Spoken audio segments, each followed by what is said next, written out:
Olá pessoal, mais um vídeo, ok? Esse vídeo na verdade a ideia do vídeo é dar dois exemplos de funções que não são integráveis segundo Riemann, né? Segundo a nossa definição de integral, tá? Então ele é um exemplo que atende às seções 5.2 e 5.3 do nosso livro-texto, tá? 5.2, a gente já falou um pouquinho sobre a definição de integral definida, né, de uma função, e 5.3 a gente falou do teorema fundamental do cálculo, tá? Então, vejam só, o que a gente fez na seção 5.2, né?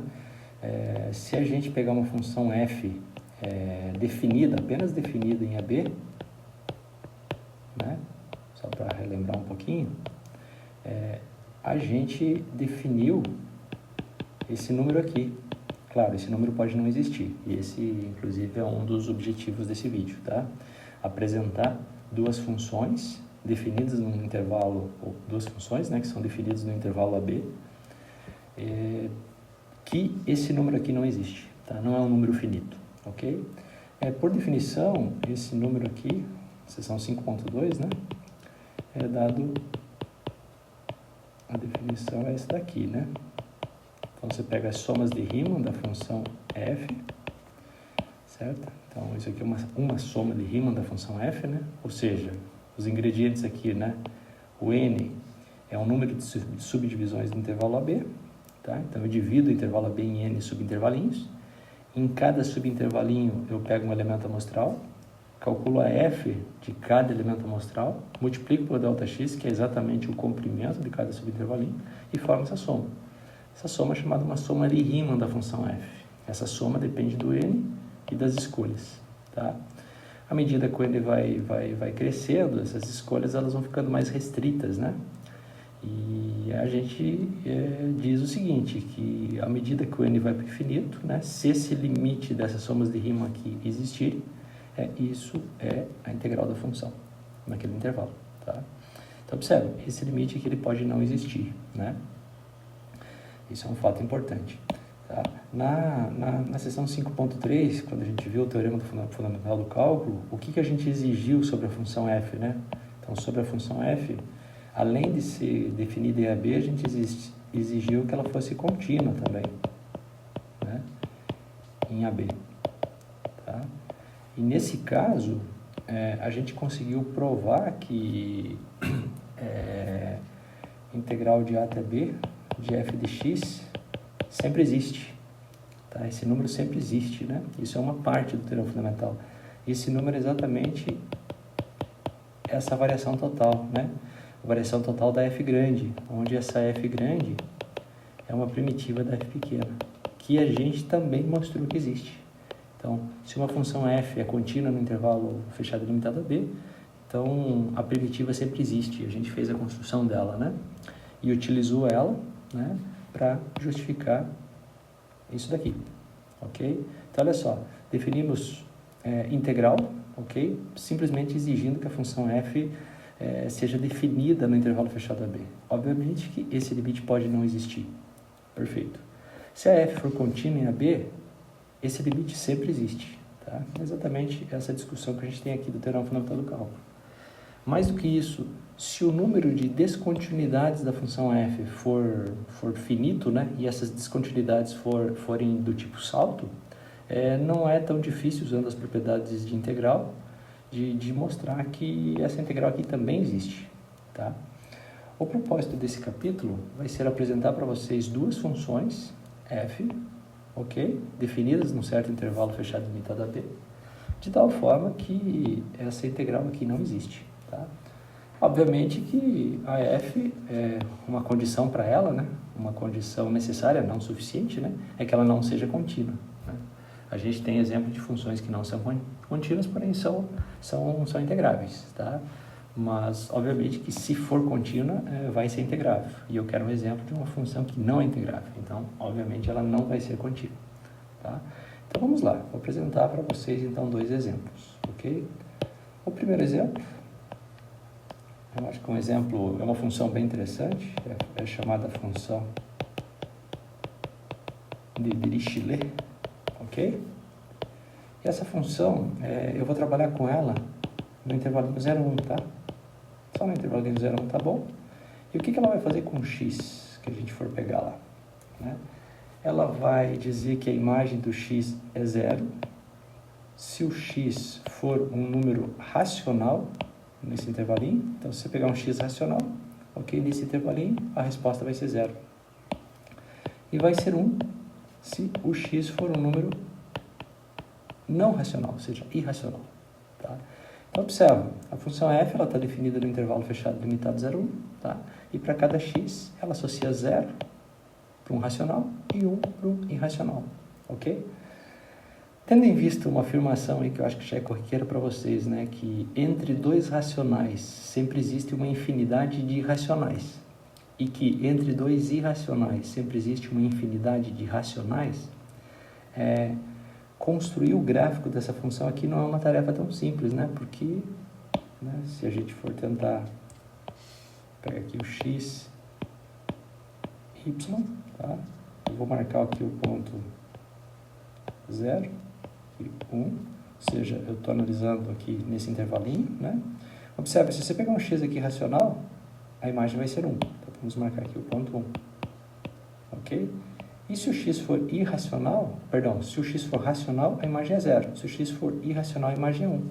Então, é uma função que vai ficar sempre saltando, ok? Por quê? Imagem de racionais é 0, imagem de irracionais é 1, ok? A conclusão é, se a gente fosse tentar fazer um gráfico, eu teria alguma coisa aqui bem pontilhada, né? Ok, aqui e aqui embaixo também. Deixa eu só colocar uma...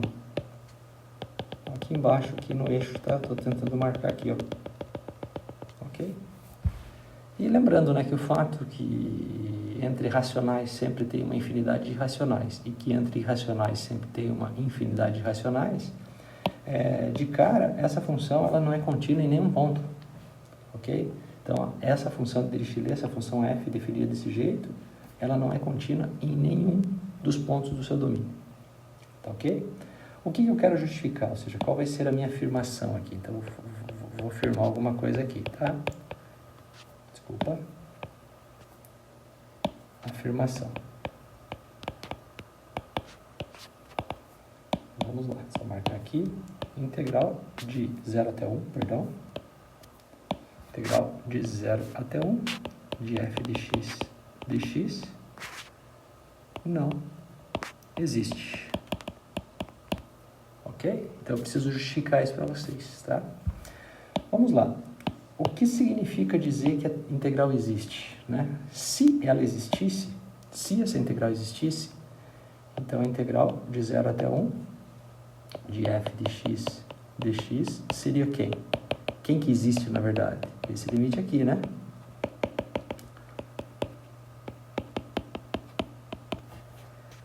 Então, se essa integral existisse, então esse limite aqui existiria. Perdão, aqui eu esqueci o principal, né? Aqui o xi estrela, ok? Então, olha só, se essa integral aqui existisse, né? Então, esse limite existiria independente das escolhas que você faz aqui dos elementos amostrais, ok? Então, observa uma coisa, eu vou fazer de outra cor aqui. Vamos lá e pegar um n grande, só para a gente fazer uma análise. Vou pegar um n grande, obviamente que o Δx, aqui, mais um probleminha aqui, não é? Aqui é Δx, né? Ok? O Δx é exatamente 1 sobre e. Eu vou chegar aqui aqui no meu intervalinho 0,1, eu vou dividir ele, então, em n subintervalinhos. Então, o que eu fiz? Peguei um n grande, tá certo? E fui lá e dividi intervalo 0,1 em n subintervalinhos. Cada subintervalinho vai ter esse tamanho, perfeito? E o que eu vou fazer num primeiro momento, tá? Deixa eu apagar isso aqui só para ganhar espaço, né? A gente já entende o que a gente está fazendo, tá? O que a gente vai fazer num primeiro momento? Em cada subintervalinho, eu vou ter que pegar um elemento amostral, né? Ok? Para compor essa soma. Então, em cada subintervalinho, eu tenho que pegar um elemento amostral. Então, num primeiro momento, vou fazer com outra cor aqui, né? Vamos colocar um item A. O que eu vou fazer? Eu vou pegar os elementos amostrais sendo... esse cara, ele está no intervalinho xi menos 1xi, né? Certo?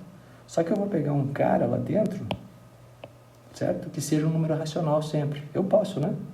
Por que eu posso? Porque já que eu tenho um subintervalinho, certo? Eu posso pegar um elemento dentro dele, qualquer que eu queira, ok?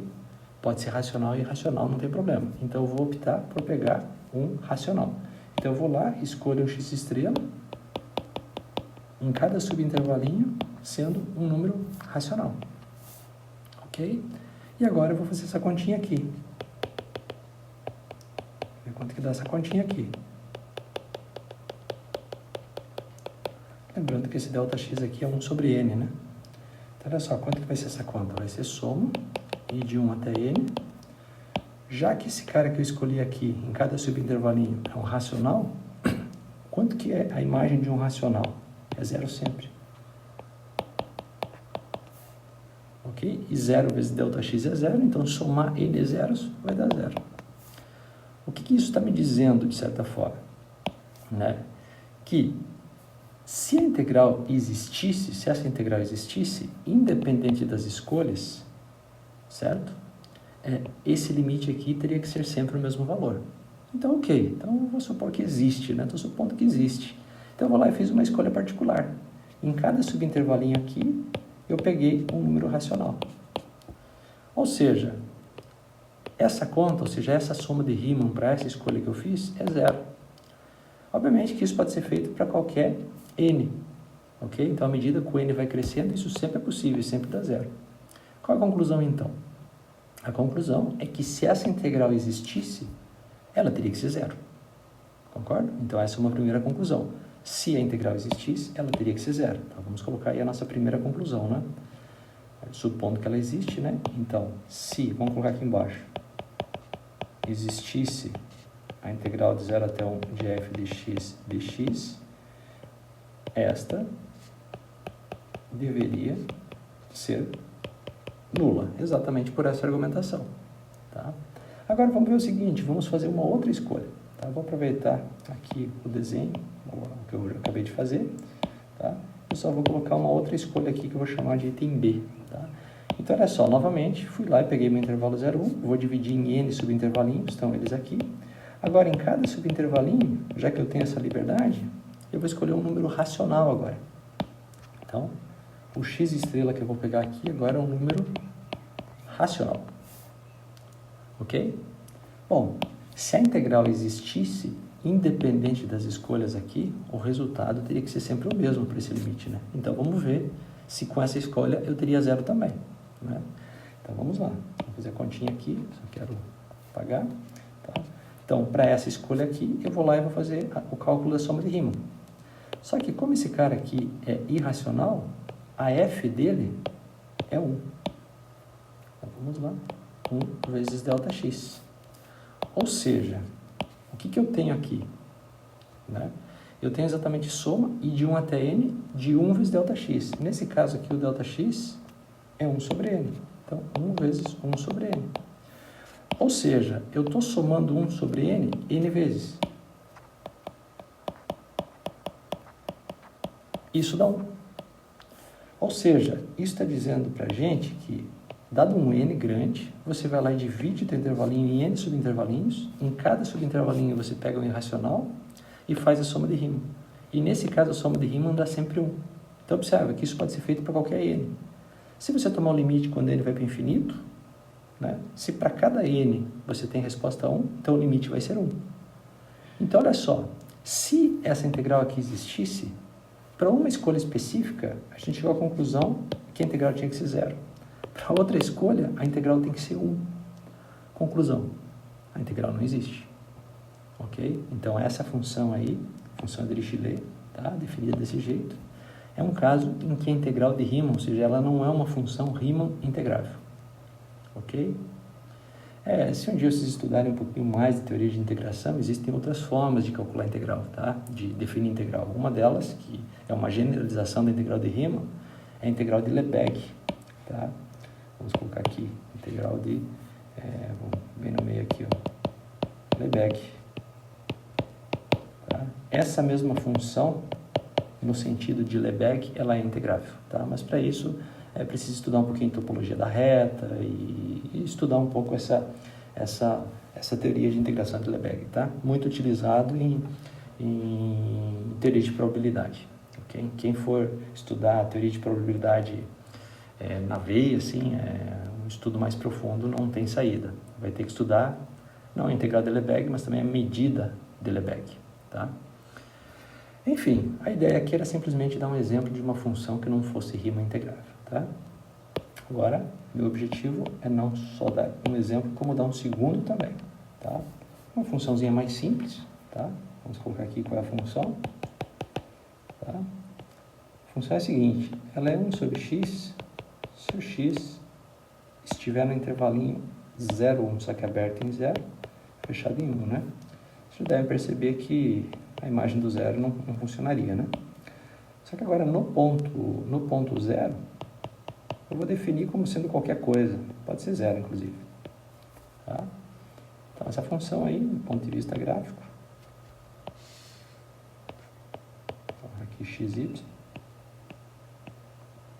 então, do ponto de vista gráfico, eu teria um gráfico desse tipo aqui, ó, né?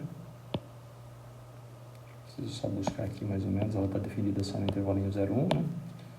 Então, vamos lá, aqui está o 1, aqui está o 0, tá? E a imagem do 0, vamos marcar aqui, é 0. Poderia ser qualquer coisa, não tem problema, tá? O fato que essa função ela tem uma assíntota, o gráfico não ficou muito bom, né? Enfim, mais ou menos isso, né? O fato que essa função ela tem uma assíntota vertical, né? No ponto 0, ou seja, reta igual, x igual a 0 é assíntota vertical. Por quê? Porque se você se aproximar do 0 pela direita, os valores da função tendem a mais infinito, tá?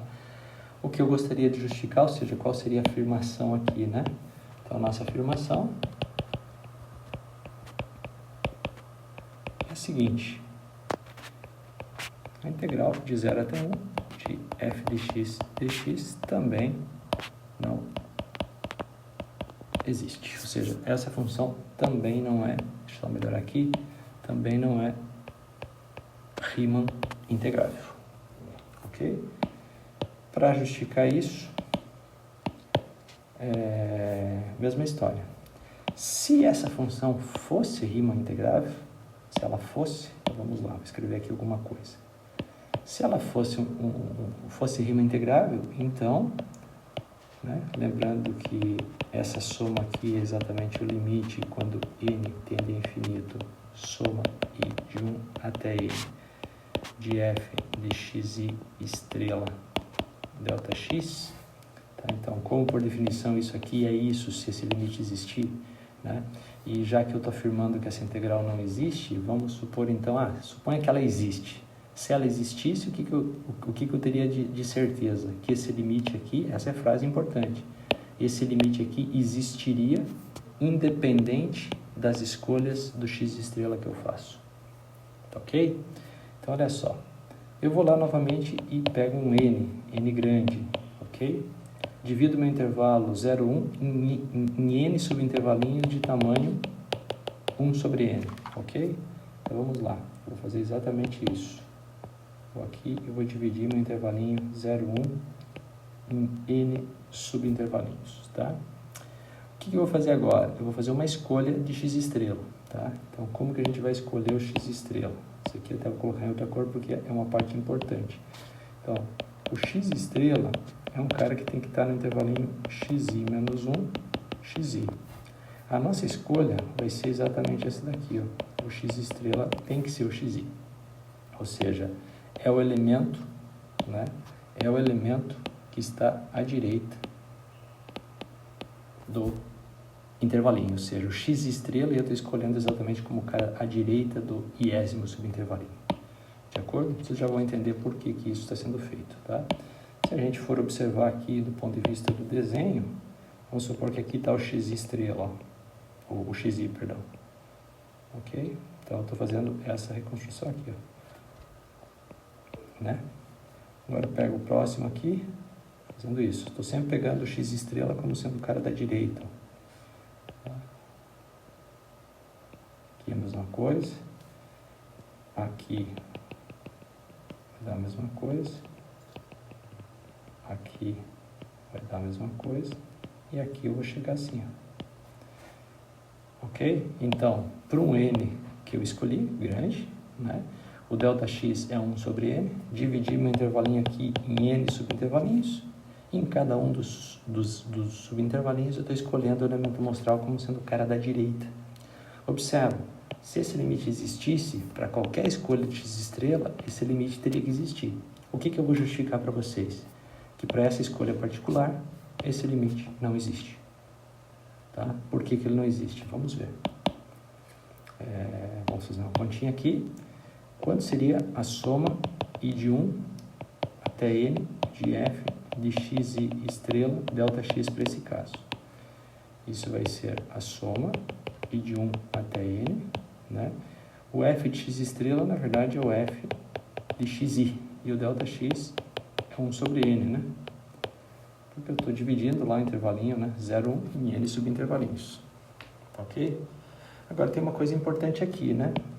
Qual é essa coisa importante?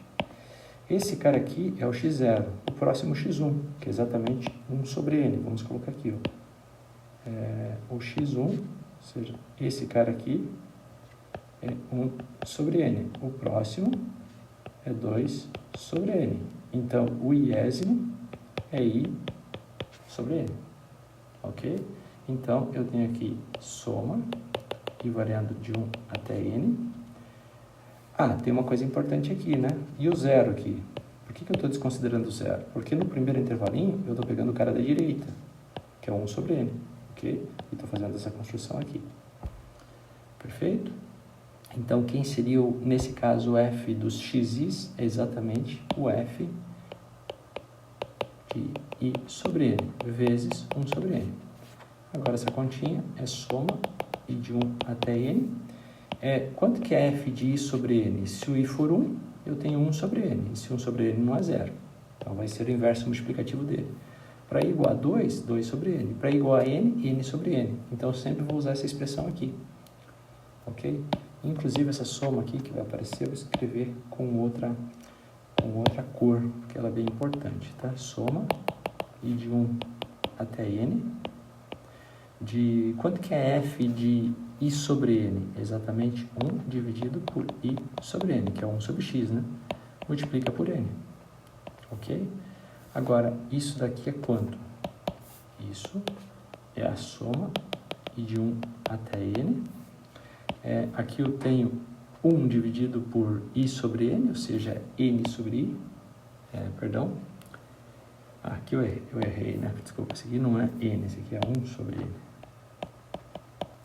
Exatamente esse cara aqui, ó, tá? Então, observa que aqui eu tenho 1 vezes 1, melhor assim, e aqui eu tenho i sobre n vezes n. Então, ficou exatamente 1 sobre i. De acordo?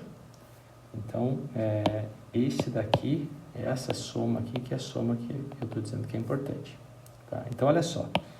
Se essa integral existisse, então esse limite existiria independente dessas escolhas. Eu fui lá e fiz uma escolha, sendo o cara da direita sempre. Então, o elemento amostral, no intervalinho xi menos 1 xi, é o xi. Fui lá e comecei a fazer a conta. Fiz a conta, cheguei nisso, né? É claro que agora o f de i sobre n, ele só seria 0 se o i fosse 0, mas o i começa do 1, né? Ok? Então, eu tenho exatamente isso e cheguei nisso aqui, ó. Agora, a soma i de 1 até n de 1 sobre i. Quanto será que é isso? Vamos analisar aqui do ladinho, tá? Então, supõe que eu tenho aqui soma i de 1 até n de 1 sobre i, ok? Quanto é isso? Né? Eu preciso analisar. E mais uma coisa, né? O que eu vou ter que fazer, né? Isso aqui seria a soma pegando um n particular. Agora eu vou fazer o n para o infinito, porque a integral é o limite, quando o n tende a infinito, disso aqui. Vou pegar aqui uma parte central, só para dizer o seguinte. Vamos colocar aqui no meio, tá? Ok? A integral de 0 até 1 de f de x, dx, nesse caso, se existisse, seria exatamente o limite, quando n vai para o infinito, dessas somas aqui, né? Então, seria exatamente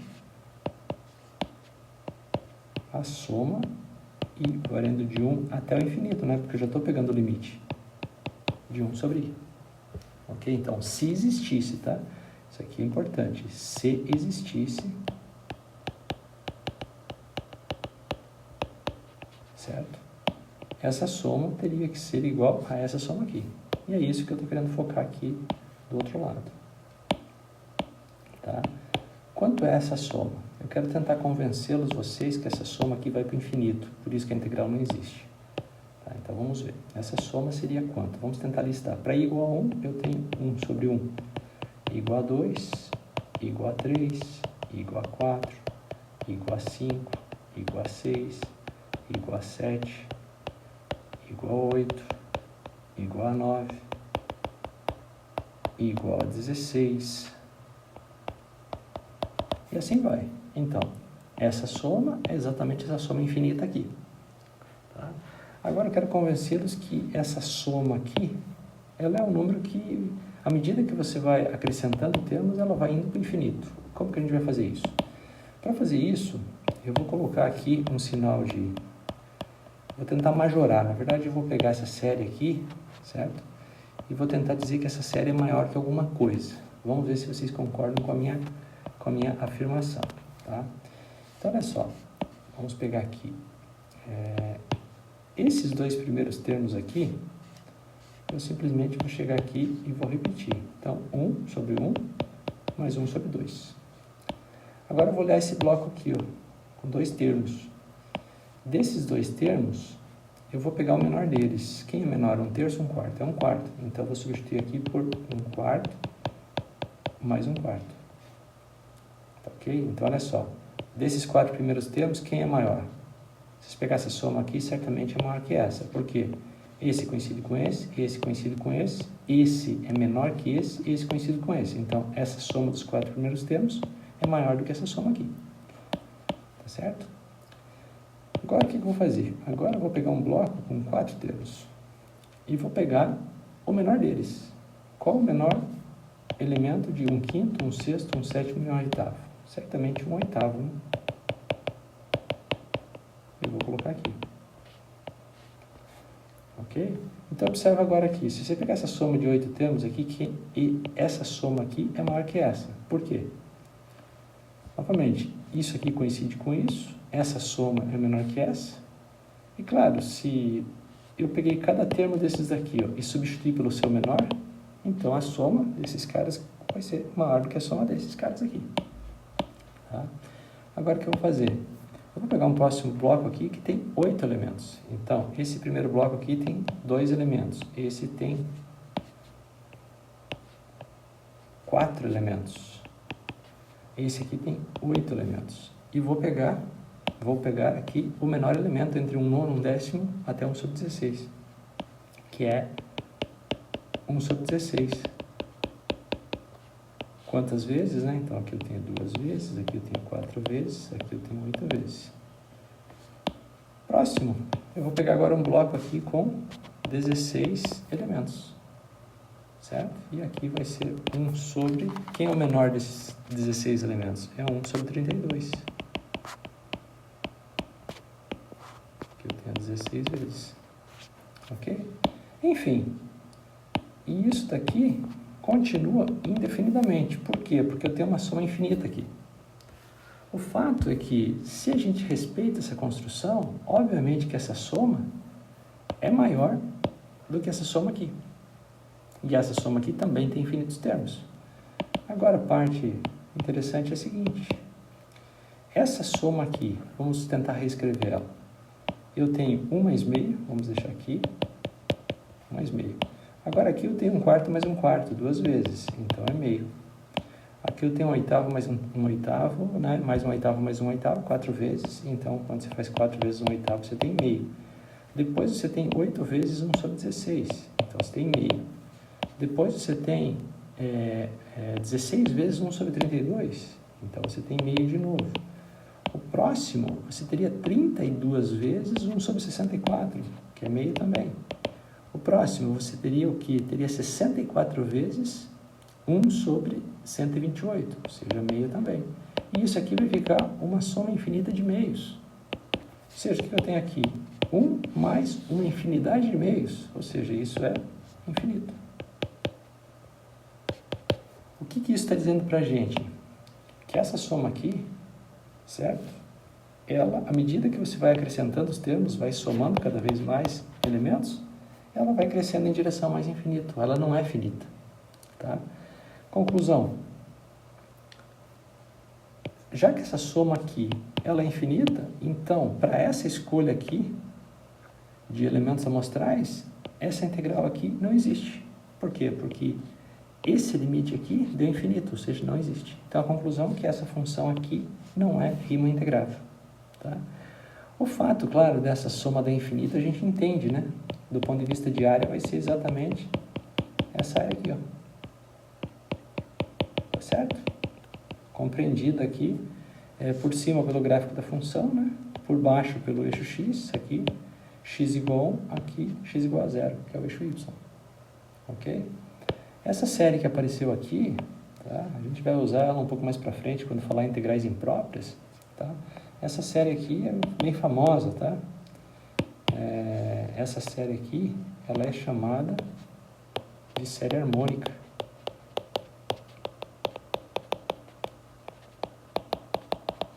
Ok? Apesar de você estar incluindo cada vez mais termos pequenos, né? Observa que aqui o denominador está crescendo. Mesmo assim, essa soma, ela converge.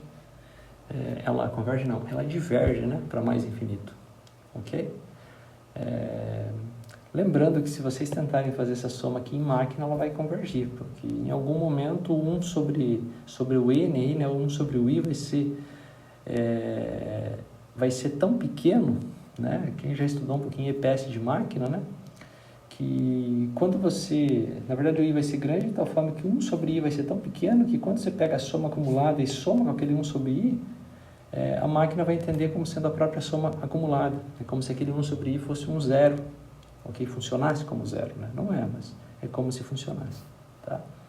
Isso aqui eu vou precisar de novo dessa discussão lá na parte de integração imprópria. Vou voltar a falar um pouquinho da série harmônica. E lá a gente justifica que essa soma aqui vai para o infinito, só com uma argumentação, né?